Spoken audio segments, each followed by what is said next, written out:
Oke, assalamualaikum warahmatullahi wabarakatuh. Selamat pagi sobat Visip. Nah, kembali lagi di acara Talk Show Bincang Pemilu. Nah, kalau minggu kemarin kita sudah mengundang Ketua Bawaslu Kota Tanjung Pinang dengan pembahasannya yang banyak informasi yang kita dapat kemarin. Dan hari ini kita datangkan langsung nih anggota Bawaslu Provinsi Kepulauan Riau. Nah, kita pengen tahu lagi nih tentang kepemiluan itu seperti apa. Makin naik tingkat di provinsi sekarang kalau kemarin udah di kota. Selamat datang Ibu. Selamat datang Randy. Assalamualaikum. Iya. Waalaikumsalam. Beliau, nama Ibu boleh Ibu? Mariamah.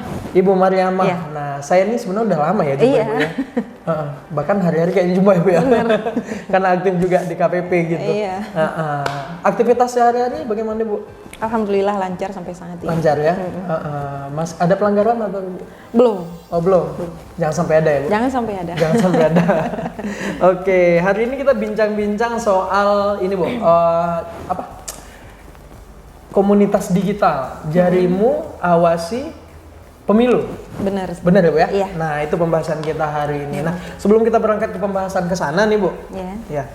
kita pengen tahu nih, Bawaslu kan sebagai penyelenggara nih pengawasan pemilu, sudah sampai mana sih kesiapannya Ibu? Baik. Kalau secara internal tentunya hari ini Bawaslu sudah menyatakan kesiapannya dalam mengawal proses pemilu 2024 nanti. Kita sudah ada jajaran pengawas sampai di tingkat kelurahan. Pengawas kabupaten kota sudah pasti ya permanen, kemudian Panwascam kita sudah punya, dan kita juga sudah membentuk Panwaslu kelurahan dan desa namanya, yang nanti menjelang 23 hari masa pencoblosan baru kita merekrut lagi namanya pengawas TPS. Oke, kalau Bawaslu provinsi ya, Bawaslu provinsi sendiri secara tugas itu sebagai apa nih Bu? Posisinya sebagai apa nih? Kalau untuk tugas tanggung jawab kewenangan itu semuanya hampir sama diatur di dalam Undang-Undang Nomor 7 Tahun 2017. Hanya ruang lingkup kerjanya itu sesuai dengan tingkatan yang ada. Oke. Jadi tugasnya sama, mengawasi, mencegah dan menindak. Itu lingkup besarnya sama. Oke. Cuman nanti tupoksinya yang berbeda sedikit. Ruang kerjanya berbeda-beda sesuai tingkatan. Oke, mungkin bisa nanti dicek di website Bawaslu lengkapnya Bu ya. Bisa. Oke, kita sudah menuju tahapan pemilu. Kita sudah setahun menjelang pemilu ya, Ben? Tanggal 14 Februari 2024. Nah, itu tahapannya sudah sampai mana? Kalau untuk tahapan kita hari ini sedang proses tahapan verifikasi faktual dukungan calon anggota DPD yang sekarang ini sedang verifikasi faktual di lapangan, sedang berlangsung sampai tanggal 26. Nah, seiring dengan itu kita juga sudah masuk tahapan pemutakhiran daftar pemilih. Dari tanggal 12 kemarin. Coklit.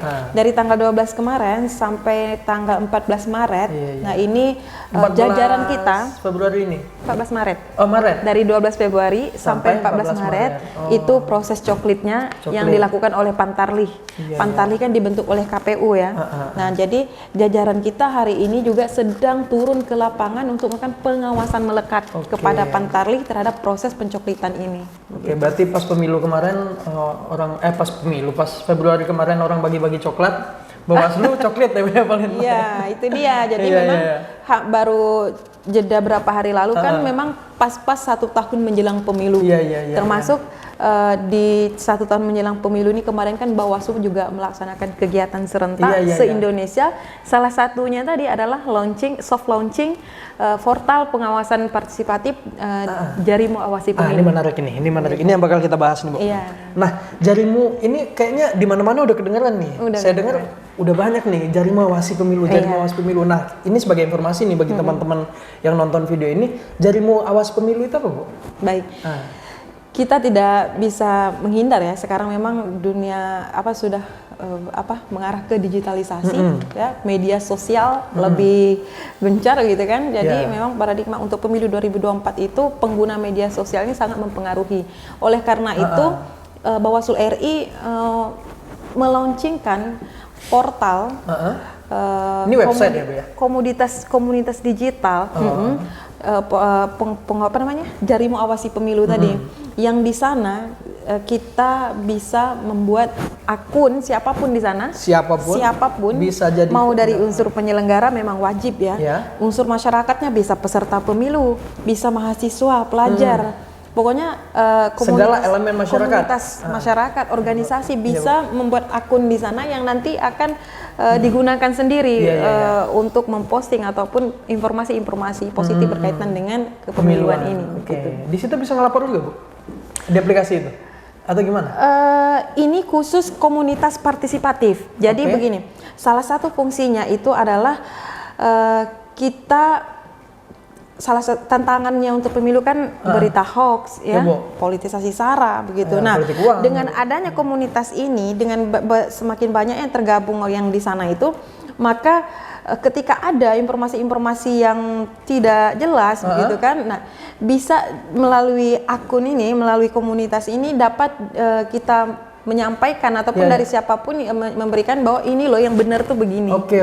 Jadi yang ini ternyata tidak benar. Berarti di situ fokusnya lebih ke forum, seperti sosialisasi. Bener. Jadi media sosial kalau saya bilang hampir mirip seperti kayak kita berkomunikasi kayak Facebook gitu ya. Ada yang bisa nge-like, bisa nge-share. Dan kita berinteraksi di sana. Siapa yang udah tergabung di sana kita bisa berinteraksi. Contoh, Randy punya akun, saya punya akun. Randy posting ini, saya ngeliat, oh mantap Randy, keren. Komennya kan begitu. Boleh posting bisa Bu, ada pelanggaran nih, boleh Bu? Kalau pelanggaran dia ada lagi namanya sigap lapor. Kalau untuk melapor tadi dia di sigap lapor larinya, karena beda ya ininya. Kalau ini kan khusus untuk bagaimana mengajak masyarakat untuk berpartisipasi. Forum sosialisasi lah jadi ya. kalau misalnya Randy punya kegiatan positif di masyarakat, posting di portal Jarimu Awasi Pemilu, informasikan, kan? Kegiatan apapun itu yang berkaitan dengan pendidikan politik. Ini kapan launchingnya Bu kemarin? Kalau launching resmi yang dari RI-nya itu kemarin di Surabaya tanggal 8 Februari. Tapi sudah sebulan. Tapi kalau yang untuk diturunkan ke provinsi sampai kabupaten kota itu pas tanggal 14 Februari kemarin. Jadi momennya itu 1 tahun menjelang pemilu ada 3 kegiatan kita yang dilaksanakan serentak. Pertama adalah apel siaga. Kedua itu launching posko kawal hak pilih karena kita sudah masuk tahapan pemutakhiran tadi, dan yang ketiga adalah soft launching portal Jarimu Awasi Pemilu. Ini makin menarik makin kesini Bawaslu. Nah, ini target Bawaslu. Singkat saja Bu, target Bawaslu dengan aplikasinya apa sih gitu? Target utamanya apa sih gitu? Iya, tentunya semakin banyak masyarakat yang tergabung di dalam forum ini. Pertama mereka mendapatkan informasi, saling tukar informasi, maksudnya dan itu se-Indonesia, bukan hanya di Kepri saja. Dia tahu begitu aktivitas-aktivitas menjelang pemilu ini yang dilakukan oleh masyarakat, yang dilakukan oleh penyelenggara pemilu, yang dilakukan oleh pelajar mahasiswa begitu. Nah, harapan kita seperti itu. Maka termasuk juga di kesempatan ini kami tentunya nanti juga mengajak semua mahasiswa yang ada di sini ya di umrah gitu kan, agar juga membuat akun. Terlebih lagi kalau umrah dengan Bawaslu kan sudah melakukan penandatanganan MOU kan. Jadi harapannya bagian dari partisipasi itu bagaimana mahasiswa di umrah itu membuat akun di portal Jarimu Awasi Pemilu tadi. Sejauh ini sudah banyak yang daftar, Bu? Sudah ribuan, ratusan. Saya lupa totalnya itu udah ribuan, dan untuk itu se-Indonesia. Kepri aja kemarin terakhir itu hampir 200 berapa gitu. Itu baru penyelenggara, belum masuk masyarakat. Dan itu angka ribuan itu sudah ada masyarakat di situ juga. Sekarang sudah ada. Dia kan sebelum di launching ini kita dulu masuk. Setelah launching kita memberikan masyarakat untuk memberikan link supaya mereka ikut mendaftar membuat akun di sana. Jangan lupa teman-teman untuk daftarkan dirimu buat akun di portal Jarimu Awasi Pemilu. Nah, itu dia. Kalau jadi nanti kan itu forum ya Bu ya? Forum. Itu luar biasa menarik gitu. Akhirnya kita membentuk suatu komunitas digital intinya Bu ya. Jadi kayak cyber community ya. Ya Bu, gitu ya kurang lebih ya. Ini atau saya sok kerennya bahasa cyber community. Itu nanti ada filteran sendiri nggak dari Bawaslu Bu? Misalnya tiba-tiba ada nyebar hoax di situ gimana? Itu gimana Bu? Nah, tentu tantangan ya. Iya. Bisa Kalau diamankan. untuk hoax ini kan ini lagi suatu hal yang kita ada kerjasama dengan Iya, ini kan. Kalau untuk melihat berita hoax itu ada lagi linknya. Oke. Seandainya ini ada teman-teman komunitas ini ragu berita ini asli apa enggak, kemudian dia posting di situ bertanya, teman-teman misalnya kan saya dapat informasi ini benar apa enggak ya gitu kan. Iya, iya. Nah kita bisa sharing di situ dan ya bisa cek langsung juga ke link anti hoax itu ya, berita untuk memastikan hoax atau tidaknya itu. Jadi saya pikir kalau saat ini tidak ada yang sulit sih kalau saya bilang untuk kita memastikan sebenarnya ini hoax atau fakta. Ya kan dia tentu ada punya ciri-cirinya. Mana berita yang hoax, mana berita yang asli. Kemudian juga kalau kita masih ragu, susah membedakan, sudah ada sekarang ini dari lembaga apa itu menyiapkan link-link untuk mengecek berita ini hoax apa enggak. Hoax apa tidak gitu ya, Bu ya. Oh iya, sekarang kan pertebaran ya hoax mana-mana, Bu ya. Nah, apalagi nanti mendekati tahapan makin padat banyak banget kan. Nah, maka itu salah satu komunitas ini kan tujuannya ya begitu. Bagaimana forum ini dimanfaatkan untuk diskusi, untuk sharing. Nah, begitu. Oh, berarti ini saya wajib nih, Bu. Saya bakal download nih. Download, saya bakal bikin akun. Buat akun. Iya. Dan linknya saya share ke grup keluarga. Karena hoax paling banyak di situ, Bu. Iya. Biasanya link Dan nanti linknya juga dimunculkan di layar ya, supaya teman-teman di luar juga tahu gitu kan. Nanti kita munculkan. Oke, Bu. Apa sih tantangan Bawaslu? Ini kan sudah ada program Jaring Mengawasi Pemilu dan juga ada beberapa program sebelumnya. Setahun ke depan nih, apa sih yang menjadi tantangan Bawaslu, Bu, menghadapi pemilu 2024 ini? Seperti ini gitu. Tantangan pasti selalu ada. Sepanjang kita mencoba ya meminimalisir terjadinya dugaan-dugaan pelanggaran dengan menggunakan strategi pengawasan yang bagus, kemudian dengan program pencegahan, ya kan. Nah, tentu tantangan dugaan-dugaan pelanggaran yang terjadi di lapangan itu bisa diminimalisir. Tantangan yang berat untuk pemilu 2024 saya pikir ya bagaimana kita sama-sama mencegah terjadi praktek politik uang misalnya. Karena politik uang ini sangat masih menjadi tren dalam setiap pemilu. Gitu kan? Nah, karena masyarakat kita masih butuh uang kayaknya. Iya, maka itu semakin banyak komunitas-komunitas pengawasan gitu kan, mereka melakukan pengawasan mandiri. Jadi bukan hanya Bawaslu, tidak harus bersama Bawaslu. Banyak berpartisipasi dalam pengawasan. Maka harapannya dapat meminimalisir terjadinya dugaan-dugaan pelanggaran. Kayak politik uang tadi. Salah satunya politik uang. Kalau untuk portal tadi itu salah satu kita mengantisipasi supaya tidak ada lagi percaya dengan berita hoax, tidak ada lagi istilahnya politisasi sara. Akhirnya kita diadu domba. Tidak ada lagi ujaran kebencian, ya kan? Muncul kubu A dan kubu B, dilempar ke media kan begitu. Nah, teman-teman yang sudah tergabung ini orang-orang yang sudah tercerdaskan dan memahami begitu. Ini kan tidak benar. Begitu. Karena berangkat dari 2019 kita ini sudah banyak terpolarisasi ya, Bu ya. Benar, betul sekali. Maka itu ini salah satu kita upaya Bawaslu untuk mengantisipasi supaya tidak terjadi hal seperti itu lagi. Jangan ada cebong kampret lagi lah, udah lah, cukup lah tuh. Karena mungkin 2023 kalau ini terus nama-nama sayuran gitu kan, Bu. Sawi dan bayam kali itu. Ya kan, Bu ya?